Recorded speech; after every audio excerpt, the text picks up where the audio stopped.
Yo guys, what's up? Shadow here. Welcome to VR Sunday. Welcome to the Spire Seeders Recruitment and Orientation Program. Today we're playing a game called Dwarven Defenders. This is actually the game I wanted to play last week, but due to some problems, I'm not quite sure if it was problems on the sides of the devs or Steam, but I couldn't really install the game. This time, this week, it worked. So, let's start playing. Now, I have to say this before we start here. This is commentary is recorded after the game because the game is kind of special in a way that it is not quite finished yet, in my opinion. There's a lot of things that are a bit janky.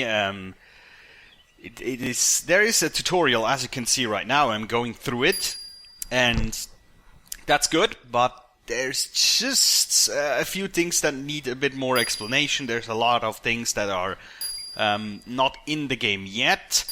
So during the recording it was a bit chaotic to take that audio, so I'm doing this way. So what is the game about? Basically it is a, defense game. Not a tower defense game, because you're not a tower, obviously, but you are defending the so-called spires. This is like crystal entities that start to build up. If you go into a level, they start to build up slowly. And basically, you defend them against goblins and I believe they're orcs or something along that denomination. And yeah, that's what you do. It's a bit special because you do have hammers and axes, but your main purpose with these weapons is to throw them at the enemy. And that's how you basically do it. You can run around by doing some sort of jogging motion with your hands. You have to press the touchpad and then just swing your arms, pretending that you're jogging. I like that. That's a good motion system in my opinion. It is engaging, it feels good. And then, just throwing the axes and the hammers is quite easy. You just press trigger to pick the things up and then swing and release to let them go. And as soon as you start pressing trigger again, they fly back to your hand. So that's pretty sweet. Now here you can see a bit of the in-game footage that I recorded. It's very interesting how it works, that you throw your weapons instead of fighting with them. You can fight with them, however. If the enemy comes too close, you can just smack them around. And the enemies, they're ragdolling all over the place. It's kind of wild. They fly off into the distance or they get just flung about like a rubber doll. It is, there's some people who like that kind of physics, and there's some people who don't. So, yeah, it's either hit or miss for you. I find it kind of interesting, kind of funny. Now, again, because the game feels a bit like an early access game, but it isn't actually, so just to say that. I'm not 100% sure how the actual mechanic here works. It seems to me that the longer you defend your spire, the more money you will get in the end. And if the level is finished, the thing explodes and basically throws away all the enemies. It's kind of interesting to see it. It looks really cool. It's just not very well explained, in my opinion.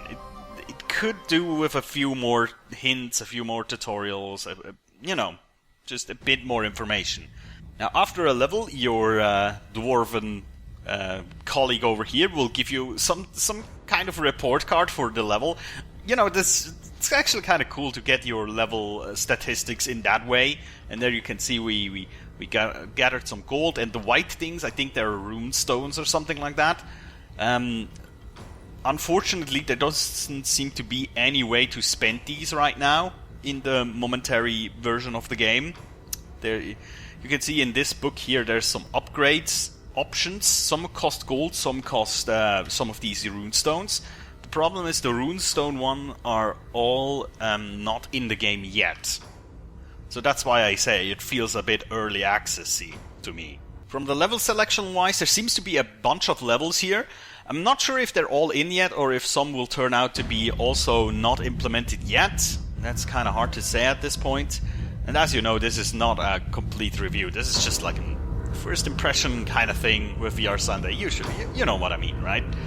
But generally speaking, you know, there's a bunch of levels you can enjoy. They all look different as far as I could tell. And the thing is, the music, I have to say, the music is one of the high points in this game. It's really cool, especially during the battles. The music is absolutely fantastic in my opinion. So you can have a listen, you know, for a bit here.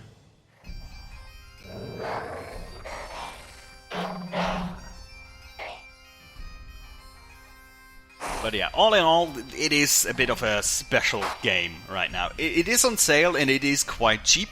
So if you're just looking for something along those lines, you might want to get it. Otherwise, I might suggest, you know, wait a few more weeks and see if the devs put out some more updates.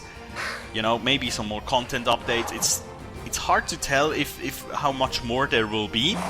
I expect to at least see the other upgrade options implemented, I would say. I don't know what else is to come, to be honest. The potential is there, you know, just the potential of this game, you know, the concept of running around defending something by throwing and smacking things. That's okay, in my opinion, for a VR game. It just needs to be a bit more polished, you know, it needs to be a bit more refined. But overall, you know, it's a game you can play, absolutely. But again, I would wait a bit more to see what is to come for this. Alright, before I end this, I just have a little announcement thingy I would like to get through before I end this. This will actually be the last recording in this setting here. This is the last VR Sunday in this room, in my flat here. As you're watching this, I already will have moved. For me, as I'm recording this, it's gonna be tomorrow. It's gonna be on Saturday, or we're moving. So I hope by the time you're watching this, I'm already at the new place with all my stuff. I'm not quite sure for next VR Sunday if I can get everything set up again, because there's a lot of things we need to do in the new place. You know the things when you move. You have to put furniture back together, you have to put everything back in its place. And I don't know if the VR stuff, it's not on the highest priority for me, to be honest, to set it up. So we'll see if next Sunday I'm already ready again to record another one. Otherwise, you know, there will be something else, for sure. Alright guys, thank you so much for watching. This has been Dwarven Defender on VR Sunday. I've been Shadow, and I'll see you guys next time. Take care.